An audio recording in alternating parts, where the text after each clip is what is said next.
3rd District, St. Louis County. I wish my colleagues on the other side of the aisle loved the First Amendment, 13th Amendment, 14th Amendment, and 19th Amendment as much as they love the Second.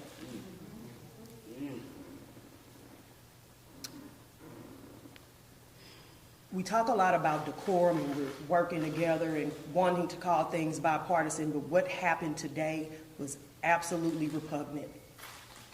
We know we're outnumbered.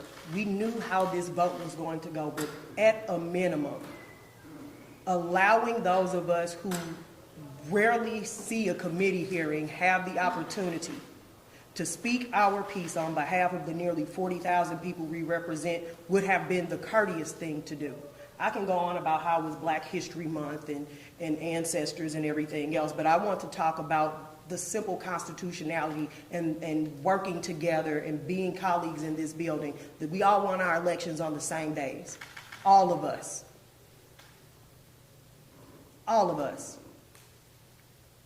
I want to echo or go back to something Representative Aldridge said about how people make decisions about places that they don't live, or don't visit, or only hear about from their favorite news source, where everything is negative, when it would be so simple for them to come to our office if they want to sojourn downstairs a couple floors, to talk to us like they do when they're whipping votes when they want us to correct their grammar, or when they come to us on the side gallery and start their sentences with, "I don't mean to be racist or offend you," or "I want this to be a safe space." How many safe spaces have we given when we don't even allow individuals on the House floor to say their piece?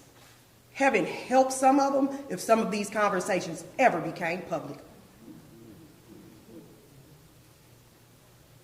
Decorum is on the floor. Some of the things that we talk about regarding to race when we're on those side galleries, or in our offices, or at these bars, aren't.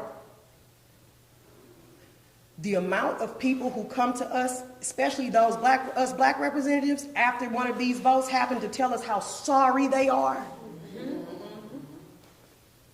how they had to vote this way.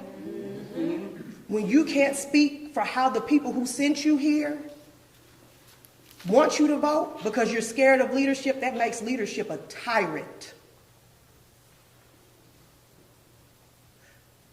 I also want to address someone I hope that hears this that shall remain nameless. There's no deal, there's no agreement worth your dignity. You don't sell out your community for a bill hearing. And what I told my fellow colleagues on the side gallery is no one remembers who authored the 13th Amendment, at least not off the top of their head, without Googling it. Nobody on the flip can tell me who wrote the 13th Amendment to the United States Constitution, but hot damn are we glad they did it. Having your name called and getting pats on the head is no one's going to remember that you're the one that passed High Five Day or Sandwich Eating Day or whatever, bone they throw us for us to have a bill passed that has no meaningful impact on these communities. Nobody's going to remember that you wrote that. They are going to feel the impact of these types of bills that you agreed to with your head down. If you can't hold your head up high and push that button, then take a walk. But what you will not do and should not do is sell out someone's community, especially when you don't live there. How dare you? It is more to St. Louis than Cardinals games. It is people. If you're going to disenfranchise us, at least give us the respect and dignity to have 10 minutes to say how we feel about it.